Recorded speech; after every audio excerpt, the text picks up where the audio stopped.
దీపావళి శుభాకాంక్షలు. మీ ఇంట్లో దీపావళి ఎలా జరుపుకుంటారు? పొద్దున్నే తలస్నానం చేసుకొని లక్ష్మీదేవతకి పూజ చేసి రోజంతా టపాకాయలే పేలుస్తారా? అయితే ఒక 2 నిమిషాలు మేము చెప్పేది వింటారా? దీపావళి అనేది దీపాల వరుస. 14 years తర్వాత రాముడు అయోధ్యకు వచ్చినప్పుడు ప్రజలంతా దీపాలతోటి వెల్కమ్ చేశారంట. ఇంకా సత్యభామ నరకాసుడిని చంపినందుకు కూడా మనము దీపావళిని సెలబ్రేట్ చేసుకుంటాం. ఇంత గొప్ప రోజు మరి మనమేం చేస్తున్నాం? టపాకాయలు కాల్చి మొత్తం నాశనం చేస్తున్నాం.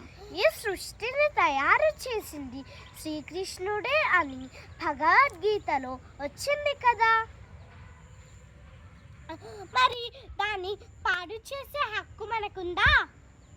ఒక్క విషయం చెప్పండి, మనకేమైనా కాస్ట్లీ బొమ్మలు ఇస్తే మనం ఎలా చూసుకుంటాం? మంచిగా సంతోషంగా జాగ్రత్తగా చూసుకుంటాం కదా. అలాగే దేవుడు మనకి వెలకట్టలేని ప్రకృతినిచ్చాడు. ఇంకా దాన్నెంత బాగా చూసుకోవాలి. ఈ టపాకాయలు కాల్వడం వల్ల అమ్మ బొజ్జలో ఉన్న బుజ్జి పాపలకి, ఇంకా ఆస్తమా ఉన్న వాళ్ళకి, ముసలి వాళ్ళకి ఇంకెంత కష్టం జరుగుతుందో మీకు తెలుసా?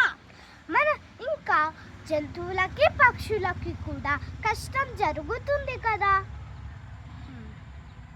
మన తాతలు ముత్తాతలు ఈ సంతోషమైన వాతావరణాన్ని ఇచ్చారు కదా. మనము కూడా మన పిల్లలకి అలాగే ఇవ్వాలి కదా. సో ఇప్పటి నుంచి మనం టపాకాయలు కాల్వడం మానేద్దాం. మీరు మీ అమ్మా నాన్నకి చెప్పుతారు కదా, మేము ఇప్పటి నుంచి టపాకాయలు మానేస్తామని. ఈ విషయాన్ని మీరు మర్చిపోరు కదా. మర్చిపోరు లేండి.